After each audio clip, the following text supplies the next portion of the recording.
Galvanometer का मतलब होता है वो डिवाइस जो हमें करंट डिटेक्ट करके बताता है, ठीक है। याद रखना, डिटेक्ट जो करता है वो होता है गैल्वेनोमीटर, और जो मेजर करता है वो हमारे पास में होता है एमीटर। दोनों के अंदर फ़र्क होता है। आई बात समझ में? ये छोटे से छोटे, बड़े से बड़े करंट को भी डिटेक्ट कर सकता है। किस प्रिंसिपल के ऊपर बेस्ड होता है? ये बेस्ड होता है टॉर्क के ऊपर। क्या टॉर्क कहने का मतलब क्या है, ज़रा ध्यान से देखो। आपने यहाँ पे दो मैग्नेटिक्स रखी हुई हैं। मैग्नेट क्या प्रोड्यूस करेंगे? Radial magnetic field. रेडियल मतलब 90 डिग्री के ऊपर जो मैग्नेटिक फील्ड होगी, उसके अंदर मैं बोलता हूँ मैंने एक सॉफ्ट आयरन की कोर रखी हुई है जिसको मैंने लैमिनेट करा हुआ है ऐसे वाइंडिंग से, ठीक है। तो जैसे इसके ऊपर मैग्नेटिक फील्ड प्रोड्यूस होगी या मैग्नेटिक फील्ड आगे टकराएगी, तो मैग्नेटिक फील्ड की वजह से इसके अंदर करंट कैरिंग जो कॉइल थी इसके अंदर मैग्नेटिक फील्ड जनरेट होगी, मैग्नेटिक फ्लक्स जनरेट होगा, जिसकी वजह से इसके अंदर टॉर्क प्रोड्यूस होगी। आई बात समझ में? और ये टॉर्क की वजह से ये क्या है, रोटेट करेगी। मतलब आप ऐसा समझ सकते हो, मान लो ये आपके पास में कोई कॉइल है, तो ये हल्की सी ऐसे रोटेट होगी। ये वाला जो एंड है इसका नीचे जाएगा, ये वाला एंड इसका ऊपर जाएगा। तो जितनी अपने पास में टॉर्क प्रोड्यूस होती है उसका फॉर्मूला होता है NIAB sin थीटा। अब होता क्या है, अगर ये टॉर्क जा रही है तो भाई साहब ये पूरा तो घूमने दे नहीं सकता इसको। ये क्या करेगा, अपनी पोजीशन पे इसको दोबारा लेकर आएगा। तो इसको वापस लाने के लिए टाउ रीस्टोरिंग लगती है, जिसको हम बोलते हैं रीस्टोरिंग टॉर्क, ठीक है।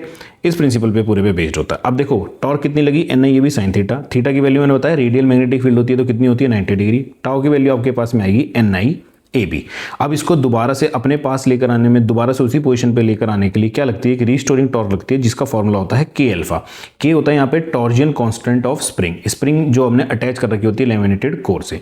दोनों टॉर्क को अगर हम इक्वल पुट करेंगे एक दूसरे के इक्विलिब्रियम पोजीशन के अंदर, तो मेरे पास यहाँ से जो अल्फा की वैल्यू निकल कर आएगी वो निकल कर आएगी NBA/K.I।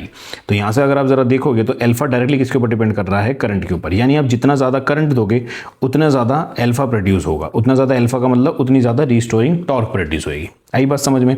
इसी को अगर मैं इन्वर्स करके लिखता हूँ, K/NB लिखता हूँ, तो इसको हम बोलते हैं रिडक्शन फैक्टर या गैल्वेनोमीटर कांस्टेंट, जिसको हम कैपिटल G से डिनोट करते हैं। एक छोटी सी टर्म आती है मेरे पास में, figure of merit. Figure of merit का मतलब क्या होता है, कितने डिफ्लेक्शन पे कितना करंट प्रोड्यूस हुआ, या फिर इसी को उल्टा बोल सकते हो, कितना अमाउंट ऑफ आपने करंट दिया जिसकी वजह से कितना एंगल प्रोड्यूस हुआ, कितना डिफ्लेक्शन प्रोड्यूस हुआ। तो इसका फॉर्मूला होता है I/अल्फा।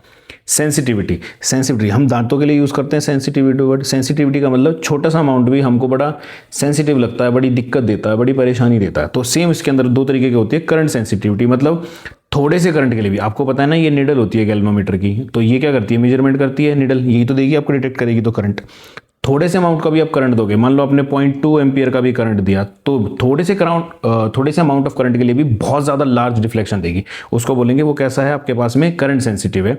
यानी थोड़े से अमाउंट ऑफ करंट के लिए भी लार्ज डिफ्लेक्शन, यानी अल्फा/I, ठीक है। इसका अगर कोई पूछता है आपके पास में ऐसा यूनिट, तो बनती है रेडियन/एम्पियर।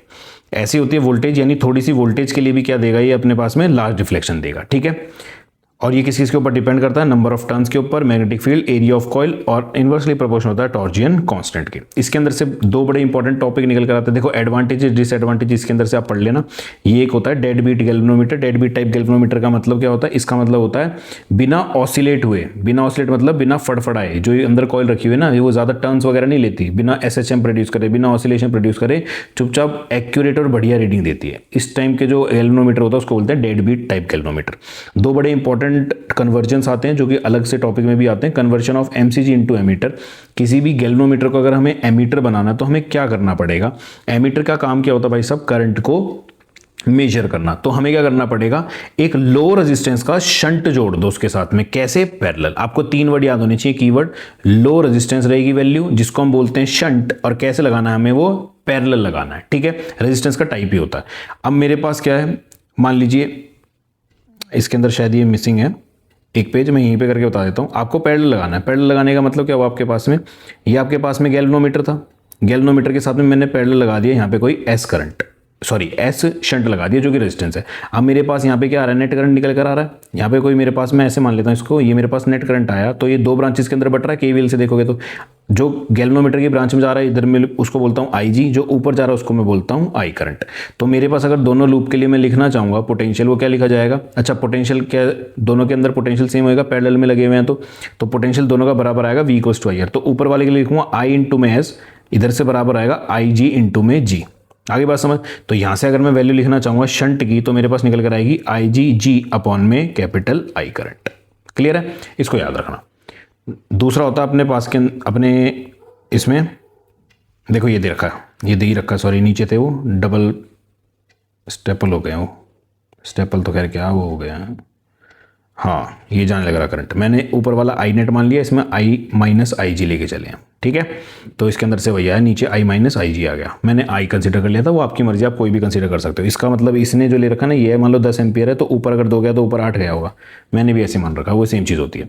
अगर हम वोल्ट मीटर के अंदर कन्वर्ट करते हैं तो वोल्ट मीटर के अंदर 3 कीवर्ड याद रखना, उससे ऑपोजिट होता है। उसमें लो था, इसके अंदर हाई रेजिस्टेंस लगाएंगे। उसमें किस में लगाया था हमने, पैरेलल में। इसके अंदर हम लगाएंगे इसको सीरीज़ के अंदर। तो इसके अंदर नेट करंट इसी में जाएगा, तो आर की value V equals to I R. तो एक बार बनेगा आई जी, किसका ओम्स लॉ लगेगी, गैल्वेनोमीटर में, और एक बार आई जी इंटू आर बनेगा जो आपने लगाया। इसको हम लोड बोलते हैं, इसका नाम होता है लोड। उसके अंदर शंट था, इसको हम बोलते हैं लोड, ठीक है।